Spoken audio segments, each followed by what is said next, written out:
Restaurant, nightclub, and stage differences.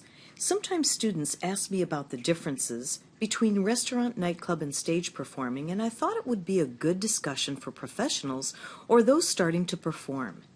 After years of dancing at each venue, it became obvious to me that the stage is where I prefer to be, and even though restaurant dancing made me a more personable dancer, the space, environment, and dynamics of stages is what made me feel like an entertainer. Nightclubs were my secret desire, the place where I imagined legendary dancers performing, and like every starry-eyed dancer, I dreamed of following in their footsteps. Each nightclub performance was another notch on my belt that made me feel like I was successful, almost like I had finally made it to Oz. Is there a difference between being an entertainer or a dancer? Interestingly enough, there are people who contemplate this question, and I guess I'm one of them. In restaurants, I felt more like a dancer. On stage, I felt more like an entertainer. In nightclubs, I felt jazzier and slightly avant-garde, maybe because I felt a little bit of the entertainer and dancer come out. I believe it's the venue itself that makes the difference.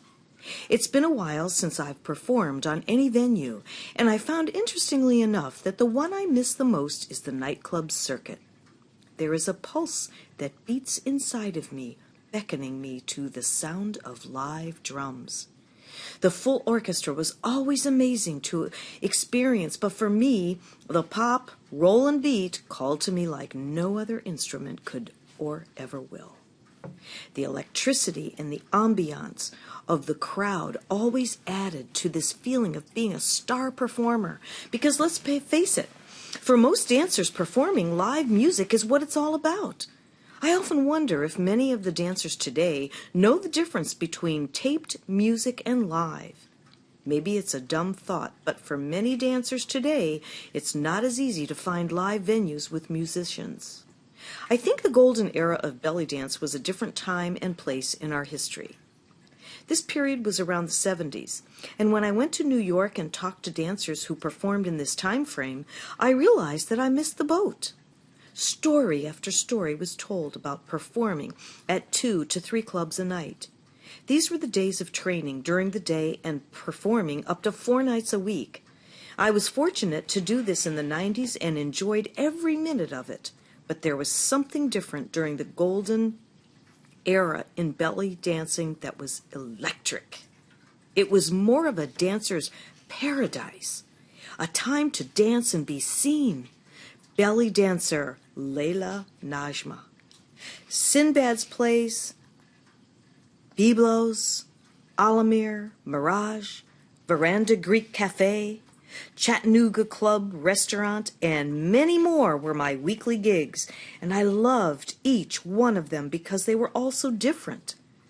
I feel it's important to change up weekly gigs so that a dancer, you can be fresh each and every time you perform. At Par's Cuisine, here in Albuquerque, for a short while I was working every weekend, and even though I was in heaven most of the time, I found that my enthusiasm waned after a while. First rule of thumb: it's important to come into any gig fresh and ready to dance. When the owner hired 2 more house dancers, I was thrilled because I was able to have 1 or 2 weekends off. The impression that dancing all the time at one venue is a good thing isn't really realistic. Rejuvenating choreographies and changing up music is just as important as having good energy. Changing up music once a month is a good thing because once customers know you change up your routine, they look forward to what's new and different each time they come in.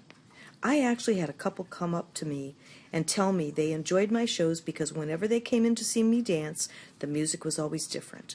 Change is good in dance, especially with music and choreography, and a must for all working professionals. Stage performing can be a problem for dancers depending on what type of stage it is. The crux for most dancers is to figure out how to perform their best on whatever stage is presented to them. I've talked about the many interesting stages that I've danced on already, So I don't want to go back into that, but what I do want to talk about is the education needed in order to know the appropriate terminology for lighting, stage directions, and sound. Even though most dancers perform once for local shows or workshops, it's important to know the best lighting for costumes, the best way to utilize the stage and make the most of the space given. A large space for a solo performer isn't easy to master or conquer, for that matter, but props do help, such as veils, fans, and canes. Even backdrops are a good way to fill up the space. Just remember, stages at theaters are all about the dramatic aspects of dance, so come up with unique ideas that will help set you apart from the other dancers. Troupes are another story because you can't get better than filling up the stage with beautiful women. Restaurant dancing obviously is a more personal way of performing, but it's also a good teacher in learning how you deal with different types of people and energy. Dancing in restaurants is really about how your interaction around the tables, outside the stage, if you have one, and how you engage people. People want intimacy while they eat their food, which is very different from the nightclub scene. Stage performing, usually in theaters or big venues, is the most desirable package for dancers because people go specifically to be entertained, meaning they are paying at the door to be entertained. The only drawback with nightclub and restaurant performing is the alcohol that goes along with them. Restaurants can be more easily managed, especially if it's a smaller place. Nightclubs are another story, but in saying this, I didn't have a problem myself, but I did see people who were drunk and belligerent with their own parties. I had a few women dance with me after shows who did their impression of my moves, which always looked like a striptease. It's amazing why intoxicated people think belly dancing is a bump and grind kind of dance. I was even challenged to dance duels with women who were strippers by trade.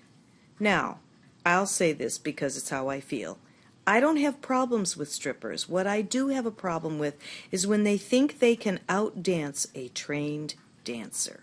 This type of experience can be where the rubber meets the road for most belly dancers because we actually prove that belly dance is a performing art, not an exhibition of the female body strictly for men.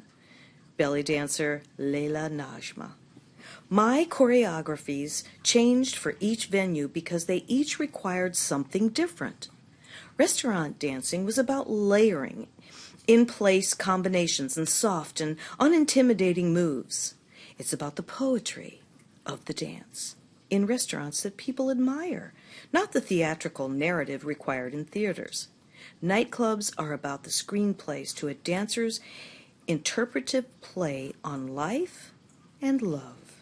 Each venue requires a dancer's know-how and expertise, and the interesting thing is that the better the dancer gets at each one, they all benefit in the end. A more well-rounded dancer emerges who can handle any crowd, stage, space, or requirements that might upset a novice dancer. Each venue has a golden rule to it, and the meaning for each is specific to the education required for each one.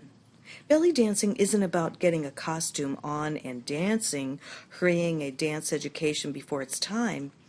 It's about learning the ropes and being a professional as possible each and every time you perform.